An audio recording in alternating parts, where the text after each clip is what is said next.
Ассалому алейкум бинандаҳои азизу арҷманд. Нашри барномаи тиловати ахборро мустақиман аз телевизиони Тоҷикистон манзуратон мекунем. Имрӯз асосгузори сулҳу ваҳдати миллӣ пешвои миллат президенти ҷумҳурии Тоҷикистон муҳтарам Эмомалӣ Раҳмон дар ҷаласаи шӯрои сарони давлатҳои аъзои созмони ҳамкории Шанхай ки тариқи видеоконференсия баргузор гардид иштирок ва суханронӣ намуданд.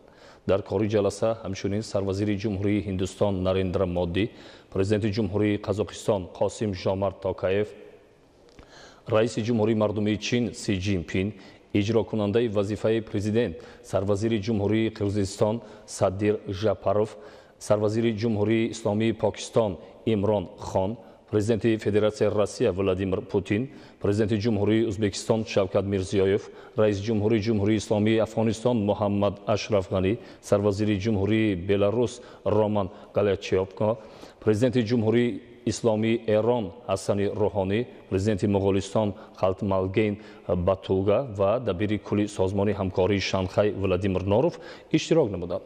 Дар ҳошияи ҷаласа муроҷиати видеоии дабири кулли созмони Милали Муттаҳид Антонио Гутерриш интишор гардид. Дар ҷаласаи навбатии шӯрои сарони давлатҳои аъзои созмони ҳамкории Шанхай ки тариқи видеоконференсия таҳти раёсати президенти Федератсияи Россия Владимир Путин баргузор гардид, ҳолат ва дурнамои рушди муносибатҳои давлатҳо дар доираи созмони ҳамкории Шанхай ва масъалаҳои умдаи марбут ба вазъи кунунии минтақа ва ҷаҳон мавриди баррасӣ қарор дода шуд. Зимни суханронии президенти ҷумҳурии Тоҷикистон пешвои миллат муҳтарам Эмомалӣ Раҳмон аз тадбирҳои ҷониби Россия дар давраи раёсат дар созмони ҳамкории Шанхай ёдовар шуда таъкид намуданд ки ҷониби Тоҷикистон низ дар давраи раёсати худ дар созмони ҳамкории Шанхай дар соли 2021 тамоми тадбирҳоро амалӣ менамояд ки ҳамкории байнидавлатӣ дар доираи созмон ба марҳилаи наву босифат ворид гардида чорабиниҳои нақшавии ин созмон аз ҷумла ҷаласаи ҷашнии созмони ҳамкории Шанхай дар шаҳри Душанбе дар сатҳи баланд ташкил ва баргузор карда шавад. Аз баргузории ҷаласаи шӯрои созмони давлатҳои аъзои созмони ҳамкории Шанхай дар нашрҳои минбаъда ба таври васеъ ба шумо иттилоъ хоҳем дод. шинонидани дарахт ва бунёди боғу гулгаштҳо ба вазъи экологӣ таъсири амиқи худро гузошта муҳити зистро бо ҳавои тоза ки асоси ҳастии ҳаёт ба он вобаста аст ғанӣ мегардонад. Бо ин мақсад имрӯз дар пойтахти мамлакат шаҳри Душанбе мавсими нави сабзкориву ниҳолшунонӣ ба таври оммавӣ шурӯъ гардид. раиси шаҳри Душанбе муҳтарам Рустами Эмомалӣ бо шинонидани аввалин ниҳол дар хиёбони ба номи Садриддин Айнӣ пойтахт ба ин маъракаи кабудизоркуниву ободонӣ оғози расмӣ бахшиданд. гузориши ҳамкорони мо. имрӯз дар пойтахти кишвар шаҳри Душанбе мавсими нави сабзкориву ниҳолшинонӣ ба таври оммавӣ шурӯъ гардид. раиси шаҳри Душанбе муҳтарам Рустами Эмомалӣ бо шинонидани аввалин ниҳол дар хиёбони ба номи Садриддин Айнии пойтахт ба маъракаи кабудизоркуниву ободонӣ оғози расмӣ бахшиданд. чуноне ба раиси шаҳр иттилоъ доданд дар душафати хиёбони Садриддин Айнии шаҳри Душанбе беш аз 300 ниҳоли дарахтони магнолия шинонида мешавад ки ба шукӯҳи шаҳр шавомати тоза зам хоҳад кард.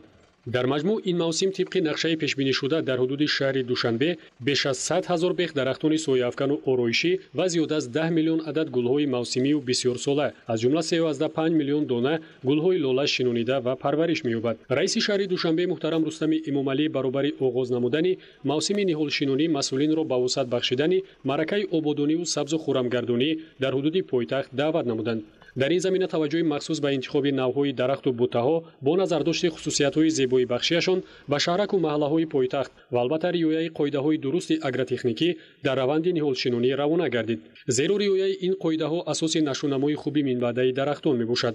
маврид ба зикр аст ки муроҷиати раиси шаҳри Душанбе муҳтарам Рустами Эмомалӣ бобати ба шаҳри сабз табдил додани шаҳри Душанбе ки зимни баргузории иҷлосияи сеюми маҷлиси вакилони халқи шаҳри Душанбе даъвати шашум садо дод, ҳамчун пешниҳоди ҷолиб дар таъмини муҳити тозаи экологӣ миёни аҳли ҷомеа ҳамовозии гарму ҷӯшон ба миён овард.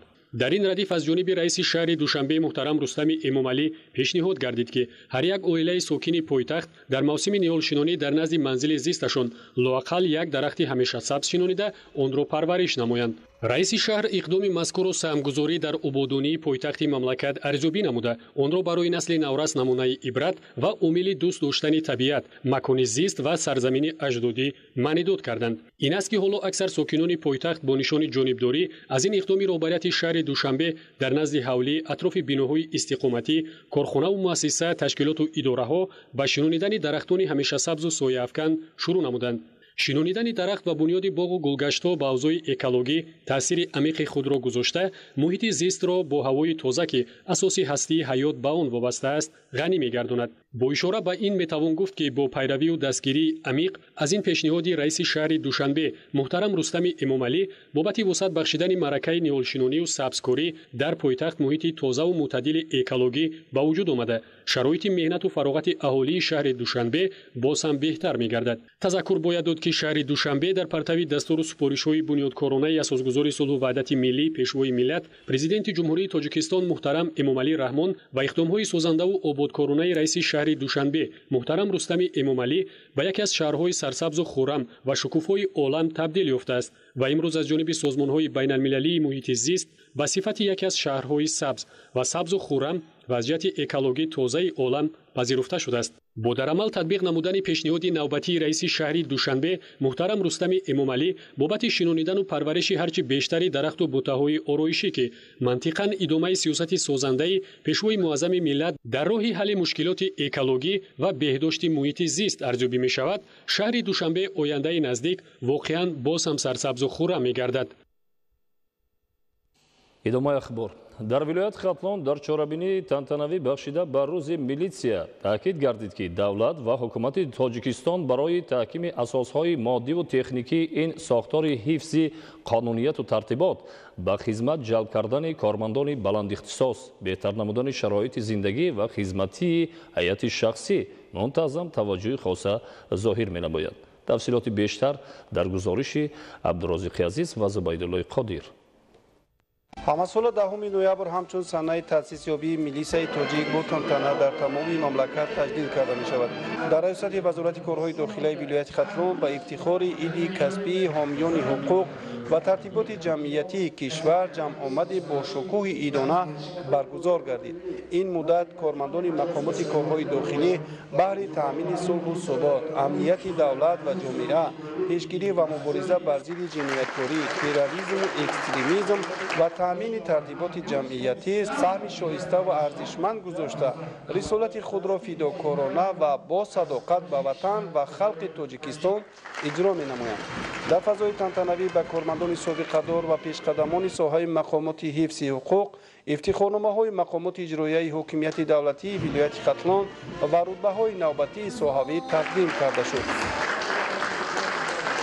мақомоти корҳои дохилии ҷумҳурии Тоҷикистон имрӯз ба як ниҳоди боэътимод ва сохтори фаъоли давлатӣ табдил ёфтааст ки саҳми хизматчиёни он дар таъмини оромию осоиштагии сокинон, пешгирии ҷинояту ҷинояткорӣ ва ҳифзи ҳуқуқу озодиҳои шаҳрвандон ниҳоят калон аст. дар ноҳияи Фархор барои боз ҳам беҳтар намудани шароити кории ҳайати шахсии шуъбаи вазорати корҳои дохилӣ имрӯзҳо дар доираи вусъати тадбирҳои ободонӣ бахшида ба истиқболи ҷашни 30-солагии истиқлолияти давлатии ҷумҳурии Тоҷикистон бо дастгирии вазорати корҳои дохилии ҷумҳурии Тоҷикистон таъмиру навсозии бинои шуъбаи вазорати корҳои дохилӣ, бунёди як шуъбачаи вазорати корҳои дохилӣ барои нозирони минтақавии милитсия ва таъмири зерсохтори шуъба аз ҷумла хадамоти муҳофиза ва бозрасии давлатии автомобилӣ ҷараён дорад. дар идома аз чунин корҳои созандагӣ бинои хадамоти шиносномавӣ ва ба қайдгирии шуъбаи вазорати корҳои дохилӣ пурра аз таъмири асосӣ бароварда ва бо шароити зарурии корӣ таъмин карда шуд. дар ин давра дар назди шуъбаи вазорати корҳои дохилӣ барои аъзои дирӯҷнишони ихтиёрӣ ва 15 нафар нозирони минтақавии милитсия низ бо мақсади таъмини тартиботи ҷамъиятӣ ва ошкору пешгирӣ кардани ҷинояту ҷинояткорӣ имкони мусоид фароҳам гардидааст. дар шуъбаи вазорати корҳои дохилии ноҳияи Фархор айни замон 84 нафар фаъолият дошта, ҳамзамон дар назди шуъба шӯрои собиқадорони милитсия низ амал мекунад ки он 142 нафар собиқадорони соҳаро ба ҳам овардааст. бахшида ба рӯзи милитсияи тоҷик ки он ҳамасола санаи 10 ноябр таҷлил карда мешавад, имрӯз дар шуъбаи вазорати корҳои дохилии ноҳия бо ибтикори мақомоти иҷрои ҳокимияти давлатӣ чорабинӣ доир гардид ва дар ин тадбир ҳозирин оид ба хизмати содиқонаи кормандони милитсия, ҳамкории шӯрои ҳамоҳангсозии милитсия бо ҷомеа, ошкору пешгирӣ кардан کردن جنایتکاری و تامین ولایت قانون در جامعه برآمد کرده به سردار بازرسی دولتی اتومبیلی نویه رتبه نوبتی به 10 نفر کارمندان سپاسنامه وزارت کارهای داخلی جمهوری تاجیکستان و 20 نفر افتخارنامه‌های مقامات اجرایی حکومت دولتی و به یکچند نفر سابقه‌داران میلیسیا، فعالان گروه اوانگارد و اعضای دروژنچیان اختیاری توفه و سپاسنامه‌های رهبریت شعبه وزارت کارهای داخلی جمهوری تاجیکستان در نویه فرخار تقدیم کرده شد. کارمندان میلیسیا برای برقرارسازی ساخت کنستیتوسیونی، تأمین آرامی و ثبات جامعه، ترتیبات جمعیتی، حقوق و آزادی‌های انسان و شهروند، یعنی ولایت قانون از سالهای اولی صاحب استقلالی مملکت در صف پیش مبارزه بر ضد گروه‌های تروریستی و اکسترمیستی، جنایتکاری متشکل فراملی و دیگر قانونشکنی‌ها، دلیری و فداکاری و جانثاری نشان داده در تحکیم نفوذ و اعتبار دولت در عرصه جهان سهمی ارزنده می‌گذارد. گزارشی همکاران ما. روز ملیس تاجیک را رهبریت کارمندان دستگاه مرکزی ریاست، شعبه‌های وزارت در 18 شهر و ناحیه‌ها، سابقه‌داران ساحه و اهل جامعه در کاخ به نام ابو عبدالله رودکی شهر خوجند در فضای تنتنوی با رعایت قاعده‌های بهداشتی استقبال گرفتند.